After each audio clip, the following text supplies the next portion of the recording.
अर्थ पूजा बांधण्या आधीच्या निमित्तानं आपण या ठिकाणी ही प्रवचन सेवा आयोजित केलेली आहे। आपल्या ऋषीद गावातील आणि हे भोईर परिवार,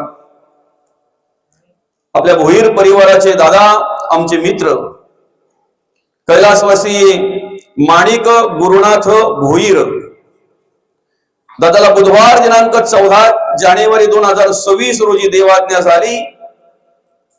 त्यांचं अल्पशा आजाराने निधन झालं आणि त्यांच्या उत्तर कार्यांच्या निमित्तानं आज आपण या ठिकाणी ही प्रवचन सेवा आयोजित केलेली आहे। माणिक दादाच्या पश्चात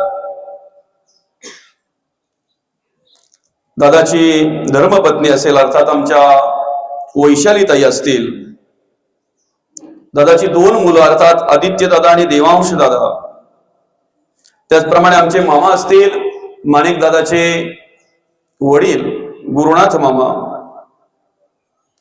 अशोक दादांची मुलं असतील, त्याचप्रमाणे संपूर्ण हा पाटील परिवार अर्थात संपूर्ण भोईर परिवार। आणि या ठिकाणी खरं तर भोईर परिवार म्हटल्यानंतर खूप मोठा परिवार हा, आणि एक तरुण तडफदार, एक होतकरू आणि घराचा आधारस्तंभ ज्या वेळेला निघून जातो त्यावेळेला काय दुःख होत असतंय ते फक्त त्या परिवाराला माहिती आणि परिवारातील प्रत्येक सदस्यांनाच माहिती। खर तर या ठिकाणी जर पाहायला गेलं तर एक नामांकित असलेला आदर्शयुक्त परिवार, गेले कित्येक वर्ष या उशीद गावाचं प्रतिनिधित्व करणारे, या ठिकाणी सेवा करणारे पाटील परिवार, फार अगदी आजोबांपासून तर आता माजी पोलीस पाटील बालू चांगू भोईर अर्थात बालू मामा असतील, त्याचप्रमाणे आता विद्यमान पोलीस पाटील नीताताई असतील, अशा प्रकारे उशीद गावाचं हे नेतृत्व करणारे किंवा उशीद गावाचं प्रतिनिधित्व करणारे हे पाटील परिवार, भोईर परिवार। राजकीय क्षेत्राचा जर विचार केला तर सरपंच पद भूषवलेलं हे पाटील भोईर परिवार, आणि आता विद्यमान सदस्य आहेत माणिकदादांची पत्नी वैशालीताई, ग्रामपंचायतीमध्ये विद्यमान सदस्य म्हणून त्या ठिकाणी कार्य करत आहेत। त्याचप्रमाणे आध्यात्मिक क्षेत्रामध्ये सुद्धा या परिवाराचं मोठं योगदान आहे। या कुळाचे कुलदैवत गेले अनेक वर्षांपासून पिढीजात म्हणायला हरकत नाही, या ठिकाणी त्या कुलदैवतांची सेवा करण्याचं भाग्य या परिवाराला लाभलेलं आहे। आणि अशा प्रकारे या ठिकाणी कार्य करत असताना राजकीय क्षेत्रामध्ये, सामाजिक क्षेत्रामध्ये, आध्यात्मिक क्षेत्रामध्ये चांगल्या प्रकारे या ठिकाणी कार्य करताना, कार्य घडताना दिसतंय। त्याचप्रमाणे या ठिकाणी या उशीद गावासाठी सुद्धा मोठं योगदान आहे या परिवाराचं। अशा प्रकारे या ठिकाणी कार्य करत असताना माणिक दादा म्हटल्यानंतर माझ्याच वयाचा, आम्ही एकत्र शाळेमध्ये एकाच वर्गामध्ये शिकलेलो, त्यामुळे साधारणतः 45व्या वर्षी अल्पशा आजाराने माणिक दादांनी तुमचा आमचा निरोप घेतला असं म्हणायला हरकत नाही। एक 4-6 महिन्यापूर्वी माणिक दादाला अस्वस्थ वाटायला लागलं, आणि अस्वस्थ वाटायला लागलं म्हणून त्याला दवाखान्यामध्ये दाखल करण्यात आलं। त्याच्या वेगवेगळ्या प्रकारच्या तपासण्या करण्यात आल्या। त्या तपासण्याअंती समजलं की त्यांना ब्रेनचा प्रॉब्लेम आहे, आणि मग त्याच्यातून, त्या आजारातून त्यांना मोकळं व्हावं, बरं व्हावं, त्यांना बरं वाटावं आणि या ठिकाणी त्यांना उदंड आयुष्य लाभावं म्हणून या परिवाराने, भोईर परिवार अर्थात पाटील परिवार, त्याचप्रमाणे नातेवाईक, आप्तेष्ट, आपण आटोकाट प्रयत्न केला, खूप प्रयत्न केला। कारण जवळजवळ 4 ते 5 महिने माणिक दादा दवाखान्यामध्ये दाखल होते आणि सतत औषधोपचार, त्या ठिकाणी डॉक्टर उपचार चालू होते।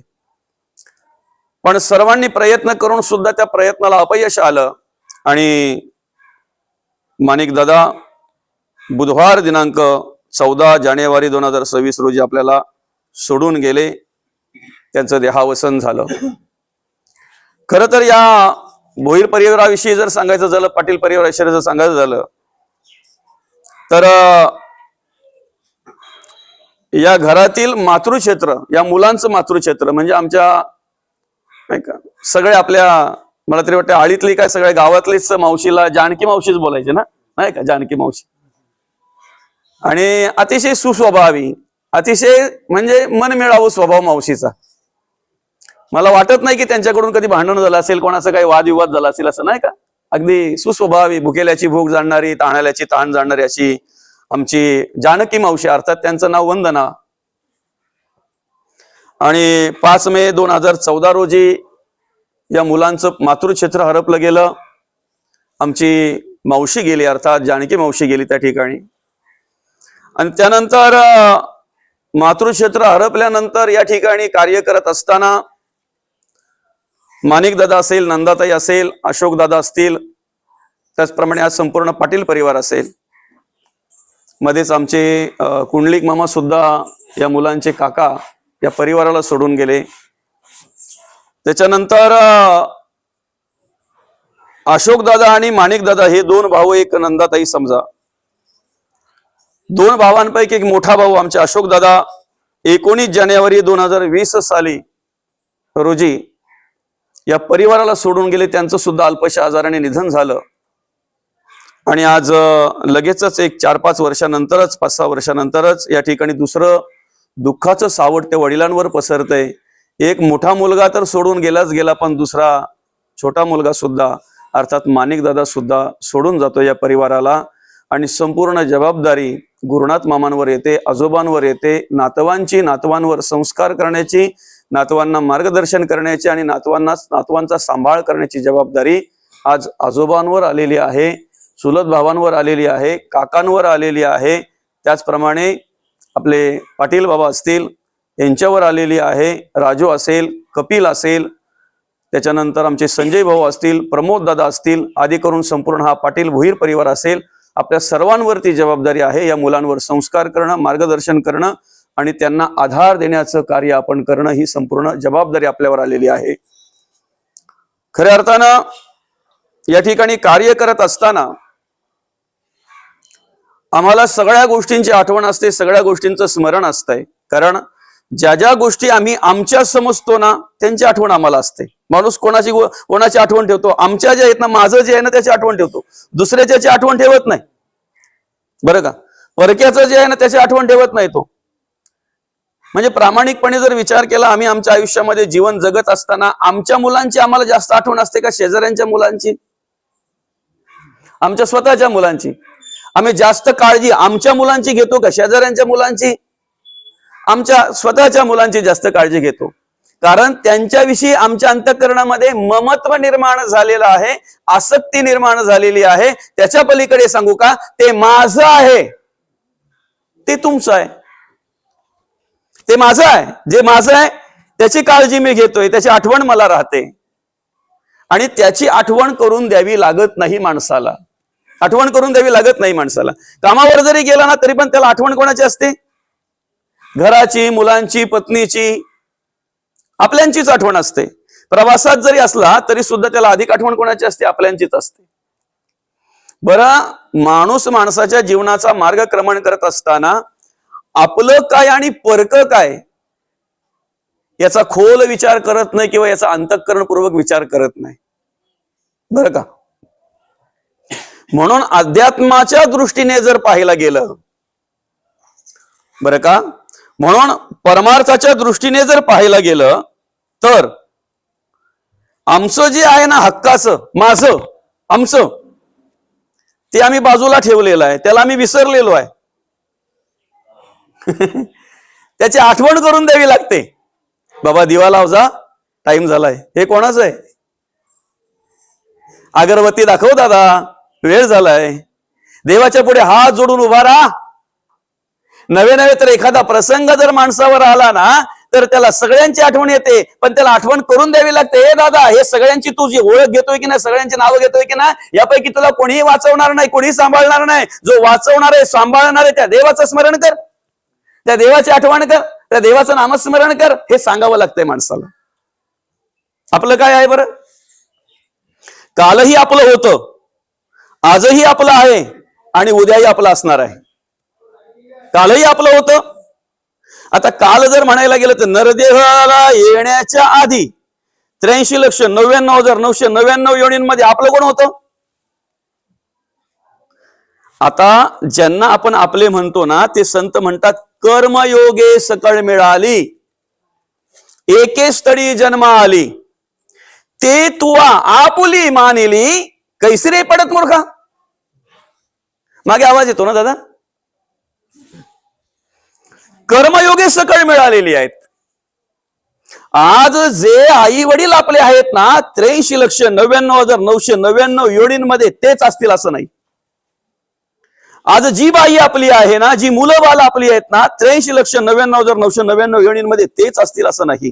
पण ते जरी आपले नसले आणि नसतील तरीही जो देव आज आम्हाला सांभाळतोय ना तोच देव त्यावेळेला सांभाळत होता. तो आमचा आहे, तो आपला आहे, तो आपला आहे. जरी योनी वेगळी असेल, जरी जीव वेगळा असेल, जरी प्राणी वेगळा असेल, जरी त्या ठिकाणी आमची कार्य करण्याची पद्धती वेगळी असेल, तरी सुद्धा आमचं कोण होतं आमचं कोण नव्हतं हे आम्हाला माहिती नाही. पण आम्हाला सांभाळणारा देव जो आज आम्हाला सांभाळतोय तोच त्या ठिकाणी आम्हाला सांभाळत होता. तो आमचा आहे, तो आपला आहे. म्हणून तर संत म्हणतात ना आपुला तो एक, कारण आपला तो एकच आहे ना. एक या शब्दाला पण महत्व आहे बरं का. एक या शब्दालाही महत्व आहे, अनेक नाही. आपला तो एक. आधी तो होता, आधी मध्य आणि अवसान. आधी तो होता, त्याच्या पुढे आपण जाऊ. चला थोडा आधी अजून नंतरचा विचार करू. आधी जन्माला येण्याच्या आधी आईच्या गर्भामध्ये शरीर निर्माण होण्याच्या आधी कोण आलं बरं? आईच्या गर्भात शरीर नंतर आहे, इंद्रिय नंतर आहेत. आधी कुंभार का आधी मडक? आधी कुंभार का आधी मडक? कुंभार दादा आधी, नंतर मडक आहे. फिरत्या चाकावरती देशी मातीला आकार विठ्ठला तू वेडा कुंभार. वेडा का म्हटलेलं आहे माहितीये? देवा एखादी गाडी जर आम्ही बघितली ना तर ती व्हाईट सफेद रंगाचीच असेल आणि त्याच कंपनीची जर असेल ना तर आमच्या मनामध्ये येतंय चावी तर मी लपवून ठेवली होती, तर मग माझी गाडी घेतली कोणी? नंबर बघितल्यानंतर कळते त्याला रे माझी गाडी नाही. एकाच रंगाची गाडी जर असेल तर लगेच माणसाला वाटतंय माझीच आहे की काय. एकाच रंगाची साडी जर घातली असेल तरी माणसाला काय ते पण सांगायला पाहिजे का आता मी? मग आता मला सांगा, जर एकाच आकाराचे एकाच रंगाचे आणि एकाच चेहऱ्याचे जर सगळे असते तर आपल्याला पण नंबर प्लेट लावायला लागली नसती का? नंबर प्लेट लावायला लागली असती ना. काय अमुक अमुक नंबरची आहे ही गाडी माझी आहे बाबा, काय अमुक अमुक अमुक नंबरचा आहे हा गाडा माझा आहे बाबा. का वेळ म्हटलेला आहे? देवा कसं काय हे सगळं निर्माण केलं असेल तू? ज्या वेळेला आम्ही एखाद्या मूर्तीला पावती लावायला जातो ना त्या वेळेला आमच्या मनामध्ये विचार येतोय हिला पावती लावू की हिला पावती लावू. पावती लावल्यानंतर ज्या वेळेला आम्ही त्या मूर्त्या घ्यायला जातो ना त्यावेळेला 50 मूर्त्या सारख्याच असतात. मग आम्हाला मनामध्ये येते नक्की कोणत्या मूर्तीला पावती लावली होती? आम्ही लावली होती 30 दिले ना नक्की की बदलले?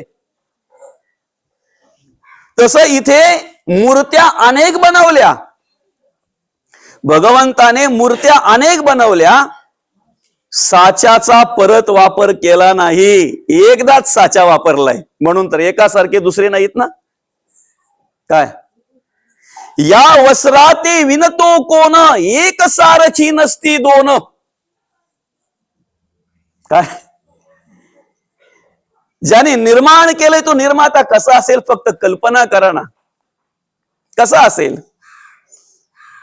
त्याच्याकडे एक दोन साचा नाही, त्याच्याकडे साच्यांचा भांडार आहे. म्हणून अगणित माणसं आहेत पण एकासारखी दुसरी नाहीत. अगणित माणसं आहेत एकासारखी दुसरी नाहीत. परत तो साचा वापरलाच नाही. आणि बरं जो कुंभार हा मडकं घडवतोय ना दादा, जो देव आम्हाला निर्माण करतोय ना, ह्या मूर्त्या जो देव घडवतोय ना तो देव कधीच कोणाला दिसत नाही. कुणाना दिसले त्रिखंडात या हात विणकर्याचे, एक धागा सुखाचा 100 धागे दुखाचे. कोणालाही त्याचे हात दिसले नाही तो विणकऱ्याचे कापड तयार झाल्यावर दिसतंय नाही का. बाळ जन्माला आल्यानंतर कळतंय. आपला विषय काय आहे? आधी आईच्या गर्भात तो आला, आईच्या गर्भात तो आपला होता, आपला तो होता. बाकी जन्म झाल्यानंतर नाती तयार झाल्यात. जन्माला आल्यानंतर बापाचं नाव लागलं ना, जन्माला आल्यानंतर भाऊ बोलतोय भाऊ आहे, नाहीतर बहीण आहे का भाऊ आहे ते पण माहिती नाही. जन्माला आल्यानंतर बहीण बोलते माझा भाऊ आहे. जन्माला आल्यानंतर काका मामा काका बोलतोय मला पुतण्या झाला. जन्माला आल्यानंतर बोलतोय मामा मला भाचा आला. जन्माला आल्यानंतर आत्या बोलते मला भाचा आला. जन्माला आल्यानंतर मावशी बोलते मला भाचा आला. जन्माला आल्यानंतर काकी बोलते मला पुतण्या आला. ही नाती सगळी जन्माला आल्यानंतर आहेत. जन्माच्या आधी 83,99,999 योनींमध्ये आधी तो आहे, आईच्या गर्भात आधी तो आहे, मग नंतर शरीर तयार झालेले आधी मध्य. आता आपलं कोण आहे? नाही कुणाचे कुणी तुझे नव्हे रे, कुणी अंती जाशील एकला रे प्राण्या माझे माझे म्हणून. बंधू कुणाची बहीण कुणाची कोण कुणाचे सगळे सोय रे, मेल्या पाठी सर्वच राहील तुटतील धागे दोरे प्राण्या मायेचा बाजार. 2 दिवसाची तुझी जवानी नाही पुढे टिकणार रे, वृद्धपण येता जवळी वैद्य काय करणार प्राण्या मायेचा बाजार. आता कोण आहे? म्हणून तर जगद्गुरु तुकोबा म्हणतात नको नको मना गुंतो माया जाळी, काळ आला जवळी ग्रासावया. काळाची उडी पडेल जेव्हा जे आपले आपले म्हणता येत ना, सोडविना तेव्हा माय बाप, सोडविना बंधू पाठीची बहीण, शेजीची कामीन दूर राहे, सोडविना राजा देशीचा चौधरी, आणि सोयरी भली भली. कोण नाही त्यावेळेला, कोणच नाहीये. मग जो आधी आहे मध्य आहे अवसान आहे ना तोच. तुका म्हणे तुला सोडविना कोणी, चक्रपाणी म्हणजे तोच ना. थोडं गोळ जर असेल तर एक पाठीमध्ये बरं का, लाईट नाही ना त्याच्यामुळे लागल द्या. बरं असू द्या, तोच आहे चक्रपाणी ज्याला म्हणतात ना, जो आधी मध्ये अवसान आहे ना तोच आपल्याला शेवटच्या वेळेला सोडवणार आहे. आता आपला कोण आहे? याच्या आधीचा विषय झाला. अजून बरंच काही दृष्टांत देण्यासारखे. याच्या आधी आपला कोण होता? आपण पुढे पुढे सरकूया बरं का. आता आपला कोण आहे? जोपर्यंत सगळ्यांच्या आशा अपेक्षा पूर्ण होतात, जोपर्यंत सगळ्यांच्या मनासारखं होतंय, तोपर्यंत सगळे आपले आहेत, आपण सगळ्यांचे आहोत नाही का. जोपर्यंत मनासारखं होतंय तोपर्यंत सगळे आपले आहेत, बरोबर. आपण सर्वांचे आहोत. मनासारखं होतंय तोपर्यंत. मनाविरुद्ध झालं तर तीच बहीण बोलते माझा भाऊ माझ्यासाठी, तोच भाऊ बोलतो माझी बहीण माझ्यासाठी. मनाविरुद्ध झालं ना की मग त्या ठिकाणी दुभंगला जाते ते बरं का. दुरावा निर्माण होत असतो, दुरावा निर्माण होत असतो. बरं आता आपलं कोण आहे हे जर सांगायला गेलं तर 1.5 तास त्याच्यातच जाईल, बरोबर आहे की नाही. कारण तो पसारा कमी आहे का? पसारा कमी आहे. कोण कुणाचा पिता जगी या माता ही कवणाची कन्यापुत्र ही नसते आपले भार्या तर परक्याकडची बंधू भगिनी सगळे सोयरे आप्त इष्ट संपत्तीची कोणी नसे या जगी आपले धरी कास तू धर्माची दादा. फक्त एवढंच स्मरणात ठेवा, जोपर्यंत माणसाच्या मनासारखं होतंय तोपर्यंत सगळे आपलेत. मनाविरुद्ध झालं की सगळं सगळं सगळं सगळं तिथे दुभंगलं जाते, सगळं दुरावा निर्माण होतो. दुसरं, आता शरीर माझं आपण म्हणतो, शरीर माझं म्हणतो, खरोखर शरीर आपलं आहे का? शरीर जर माझं म्हणावं तर मला पाहिजे तेव्हा दृष्टी आली पाहिजे, पाहिजे तेव्हा गेली पाहिजे. माझं आहे ना. शरीर जर माझं म्हणावं तर मला पाहिजे तेव्हा ऐकायला यायला पाहिजे, नाही पाहिजे तेव्हा नाही यायला पाहिजे. शरीर जर माझं आहे तर माझ्या मुखातून मला पाहिजे ते मला बोलता आलं पाहिजे. शरीर जर माझं आहे तर मला हातपाय थकावे असं कधी वाटतच नाही. बरं, वृद्ध व्हावं असं कोणाला वाटतंय? म्हातार व्हावं असं कोणाला वाटतंय? शरीर आपलं आहे ना. इथे बसलेल्यांपैकी म्हातार व्हावं असं कोणालाही वाटत नाही, वृद्ध व्हावं असं कोणालाही वाटत नाही. पण ऐका ना, झाल्याशिवाय राहत नाही.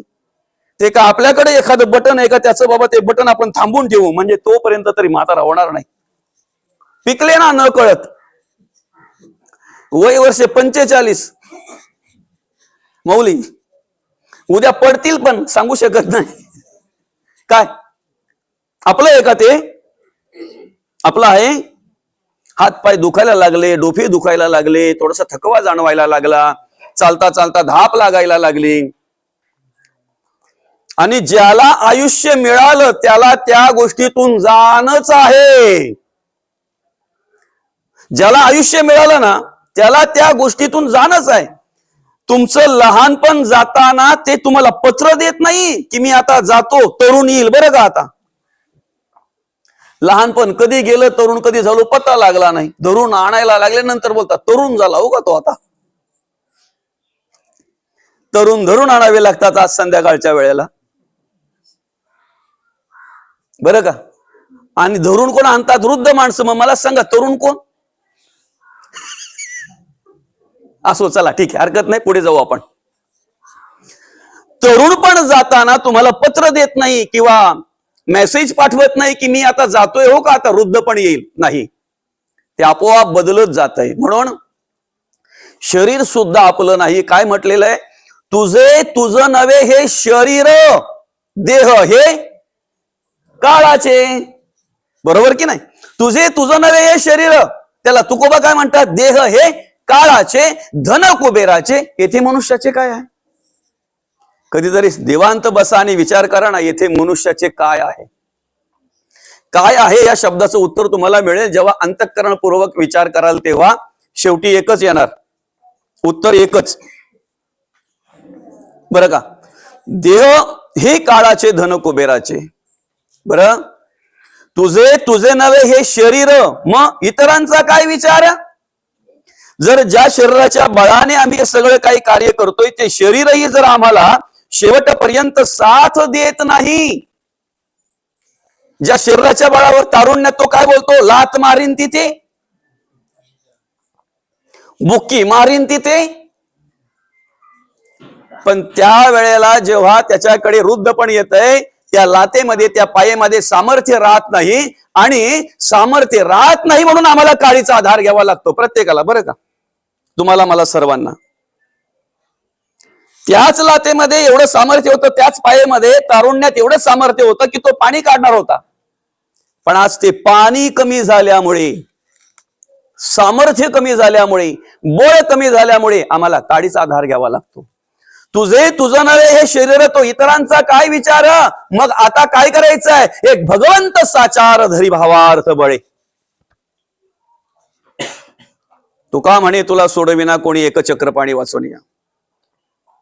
त्या देवाचं आम्ही नामस्मरण करायचंय, कारण तो देव आमच्या आधी होता, आता आहे, याच्या नंतरही आपल्याला कोण सांभाळणार आहे? जगी जास कोणी नाही